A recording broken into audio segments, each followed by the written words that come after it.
অভিযোগ, মুখ্যমন্ত্রী মমতা বন্দ্যোপাধ্যায়ের স্বপ্নের প্রকল্প সবুজ সাথী সাইকেল হটকেকের মতো বিক্রি হচ্ছে পড়শি দেশের হাটে। যে সাইকেল বাংলা স্কুলের পড়ুয়াদের পাওয়ার কথা, সেই সাইকেল কিভাবে পৌঁছে যাচ্ছে বাংলাদেশের হাটে? জানা যায়, বাংলাদেশের খুলনার ডুমুরিয়া শাহপুর হাটে বিক্রি হচ্ছে বাংলার সবুজ সাথী প্রকল্পের সাইকেল। ঘটনার অন্তর্তদন্তে নেমে সিএনএর হাতে উঠে এলো চাঞ্চল্যকর তথ্য। এই যে জঙ্গল, এই জঙ্গল ভাড়া দেয় জঙ্গল মালিকরা। জঙ্গল মালিকরা প্রত্যেক 2 ঘন্টা কিংবা 3 ঘন্টা অন্তর 100 টাকা কিংবা 200 টাকা করে জঙ্গল ভাড়া দেয়। এবং যেটা সূত্র মারফত জানা গেছে, এই জঙ্গলে কিন্তু আসে সবুজ সাথীর সাইকেল।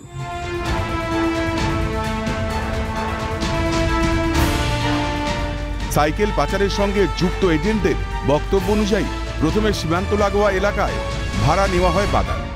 3 ঘন্টায় 100 টাকা কিংবা 150 টাকার বিনিময়ে লিজ দেওয়া হয় বাগান।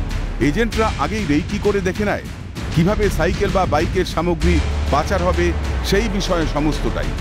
সেই মোতাবেক ভারতের এজেন্ট ধাপে ধাপে সাইকেল নিয়ে যায় সীমান্তে। জঙ্গলের ভেতর ওইসব সাইকেলের পার্টস আলাদা করে তা নিয়ে চলে যাওয়া হয় বাংলাদেশে।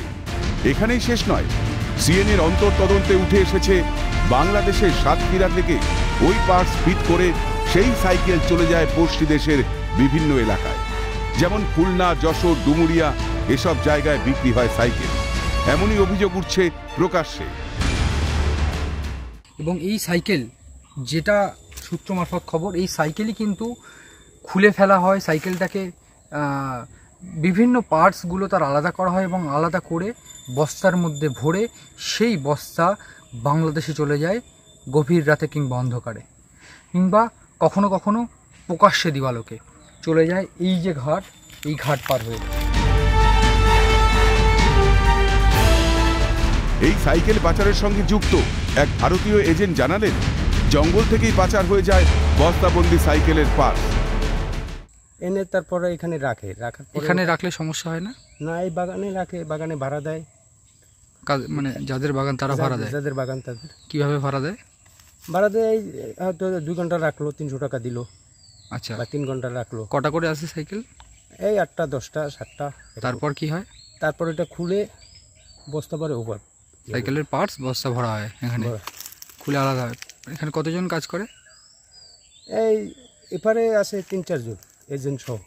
আচ্ছা, এখানেই খোলা হয়? হ্যাঁ, খুলে বস্তা পরে ওপার। ভারতের এজেন্টরা সাইকেল কেনে 1000 থেকে 1200 টাকায়, সেটা বাংলাদেশে বিক্রি হয় 2 থেকে 2500 টাকায়, জানাচ্ছেন ভারতের এজেন্ট। ওই পারে গিয়ে কি হয়? ওপারে গিয়ে আবার ওখানে বিক্রি করি আমরা। এজেন্ট আছে ওখানে? হ্যাঁ, এজেন্ট আছে ওপারে থেকে আমরা কেনা পরে আপনাদের 1100-1200 টাকা ওপার বিক্রি করি, 2500-3000। মানে সাইকেলের কন্ডিশন বুঝে। সাইকেলের দাম একটু বেশি? হ্যাঁ, বেশি। কিভাবে যায়? 3000। তো আমরা এখান থেকে বস্তা প্যাকেট করে সব খুলে বস্তা ভরে ওপারে পাঠাই নৌকা দিয়ে। ওপারে এজেন্ট আছে। শাসক দল তৃণমূলের জমানায় রাজ্যবাসী দেখেছে একাধিক দুর্নীতি, এমনটাই বিরোধীদের অভিযোগ। সেই তালিকায় রেশন বন্টন থেকে শিক্ষক নিয়োগ কি নেই? কয়লা পাচার, গরু পাচার, এহেন ঘটনাও তৃণমূল জমানায় দেখেছে রাজ্যবাসী। কিন্তু বাংলার পড়ুয়াদের প্রাপ্য সাইকেল, মুখ্যমন্ত্রীর স্বপ্নের প্রকল্পের সাইকেল কিভাবে পৌঁছে যাচ্ছে পড়শি দেশের হাটে? সরকারি লোগো দেওয়া সাইকেলও প্রশাসনের নাকের ডগায় কিভাবে পার হচ্ছে সীমান্ত? একাধিক প্রশ্নের মুখে প্রশাসনের ভূমিকা। এই যে কিন্তু বাংলাদেশ, এই যে বাংলাদেশ, আর আমি এই মুহূর্তে দাঁড়িয়ে আছি ভারত সীমান্তে, যেটাকে 0 পয়েন্ট বলা চলে। এখান থেকে ঠিক এই যে নদীটা, এই নদীটার নাম সোনাই নদী। এই জায়গাটা এসে নাম হচ্ছে সোনাই নদী, আখের এটা ইছামতি। এর পাশ থেকে ওই পাশে গেলেই কিন্তু বাংলাদেশ। যেটা দেখা গিয়েছে, এইখান থেকেই কিন্তু ঘাট পার হয়েই চলে অবৈধ পারাপার, অবৈধ ব্যবসা। ক্যামেরায় শুভজিৎ গাইনের সঙ্গে মণি ভট্টাচার্যের রিপোর্ট, ক্যালকাটা নিউজ।